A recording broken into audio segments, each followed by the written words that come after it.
Okay, welcome back. We're going to pick up with the repeal of the Stamp Act in 1765. All right, this kind of timeline here is what I kind of call the road to revolution. So where we were from the end of the French Indian War up until the Declaration of Independence. So we already know about the Stamp Act, okay, tax on legal documents and playing cards, etc. All right, and it was repealed there in 1766 with the pressure there. Now, Britain knew that they had to put some more teeth into their laws, so they weren't just going to repeal the Stamp Act. There was something passed in 1766 called the Declaratory Act. It doesn't make my list here. But basically, it's British Parliament saying we can pass anything we want. We have the right to pass laws. We may have repealed this one, but we have the right to do other ones in the future. All right, that other one in the future was the Townshend Acts. All right, now Grenville was the prime minister before. He was replaced by Mr. Townshend, who has this debt problem to fix, so he imposes a tax on lead, glass, paint, paper, and tea. What is the biggest difference between this and the Stamp Act items? These are items you use every day and pretty much cannot be avoided and have to buy repeatedly. You're buying glass all the time. You're buying paper all the time. Tea is like drinking Coke today, okay? Where before it was newspapers, didn't read those as often as we do today. Dice, playing cards, you might only buy those once or twice. Okay, so this was meant to hit a lot harder than the Stamp Act. Okay, to enforce that, the king sends 4,000 troops to Boston to enforce the tax and sort of send a message to Bostonians, because that's where most of the radicals were, most of the Sons of Liberty, etc., was trying to send a message. Couldn't send troops everywhere, so Boston was kind of picked for that. All right. Now, this is unfortunately all too relevant now, but the Boston Massacre happens because of the conflict with the soldiers. All but two of them are acquitted. John Adams successfully defends them because he wants to show the king that we can do a proper trial and we're not uncivilized barbarians. All right, a couple famous paintings of the Boston Massacre. Okay, we'll show you here. All right, this is Paul Revere's graving. This may be in a DBQ. You know, some things to highlight here. Butcher's Hall, all right, implying that they're kind of butchers and gunning down the civilians. Notice nobody's armed here. They're all kind of look helpless. You got a woman there, okay. In this version of it, you can't see Crispus Attucks, the only African American to fall. In this, clearly looks like there's an order to fire here by the colonel in that one. So this was done to drum up support and get people to support the revolution in other parts of the colonies. Okay, so obviously, who was more likely to have painted it? It was clearly a colonist.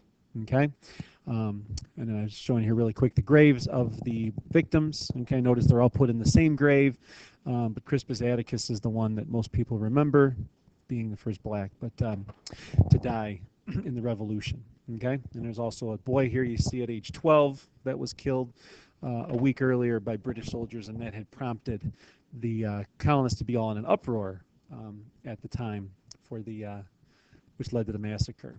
Okay, 1773. A couple years go by. There's also a Gaspee affair there in 1772. You can check your notes on that one. Dealt with a blockade running ship affecting John Hancock, I believe. Tea Act passed in 1773. This gave the East India Company a monopoly on all tea sold in the colonies. All right, it did not raise the taxes. It actually made the tea cheaper than the smuggled tea. Okay, the problem was John Hancock was the smuggler, and colonists kind of liked to drink John Hancock's tea.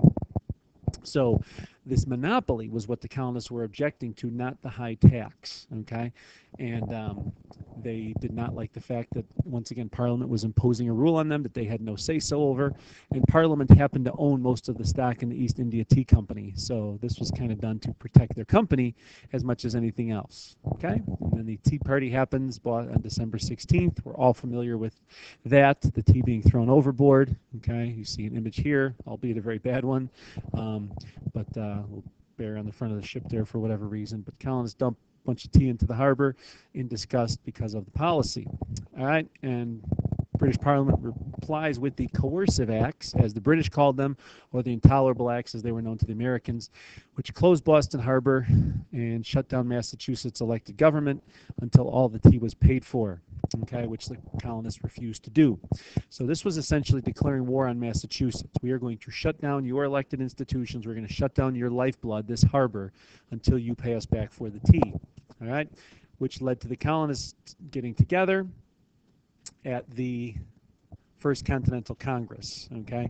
And there, they want to basically meet. That's the significance here. They meet, they get together, and they start to realize we all have the same problems. We're all in the same boat. Right? You may be from Massachusetts, I might be from Virginia, but we have the same problems, okay? Okay, and then in the meantime, after the meeting breaks up, all right, and they just decide what are we going to do moving forward, some trouble breaks out in Boston. All right, we're familiar with the battles of Lexington and Concord, where the first shots were fired. We don't need to get into the military aspect of it or anything here about Paul Revere, okay, with his famous Midnight Ride. But what we do need to know here is that now the stakes are higher. The colonists have fired on British soldiers. They have killed 3 British troops here in Concord. That starts the revolution. About 220 die on the retreat back by the Redcoats from Concord back into Boston, where they are surrounded by the colonists for a couple months, and then until they evacuate by sea. Okay, there's also a famous Battle of Bunker Hill there.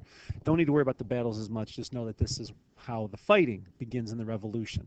Okay, colonists get together again. They meet for the Second Continental Congress, and they say we have to justify why we did what we did. All right, they ask the king for forgiveness. They draft up something called the Olive Branch Petition, which is a offering of peace to the king, saying we would like to go back to 1763 when you did not tax us, you did not regulate us, and we had more control over our lives. Okay, king obviously rejects that. Colonists also draft something called the Declaration, this is going to be a while here, of causes and necessity in, you probably finish the sentence if you can remember this, in taking up arms. Okay, and this was Britain's, or the colonists' justification for why we took action against the king. Okay, we are not advocating independence. We are not advocating revolution. We are saying we are defending ourselves because of what you have done to us. Okay, and Thomas Paine publishes Common Sense. Okay, that following winter of 1776, basically advocating we need to rethink this whole notion of a king, okay? And it gets widespread throughout the colonies. The pamphlet's read by a lot of people. People start discussing the movement for independence. Richard Henry Lee proposes that the colonies are free and independent. This is where independence first is uttered in the Second Continental Congress, okay? They point to Thomas Jefferson to write a draft of the Declaration, a statement that would say we are independent and here's what we are fighting for. It gets approved on July 2nd by the Continental Congress. They edit it out on July 3rd. Most significantly, they take out a portion referencing slavery. The king basically blames, or Jefferson blames the king for slavery being brought to the colonies. All right.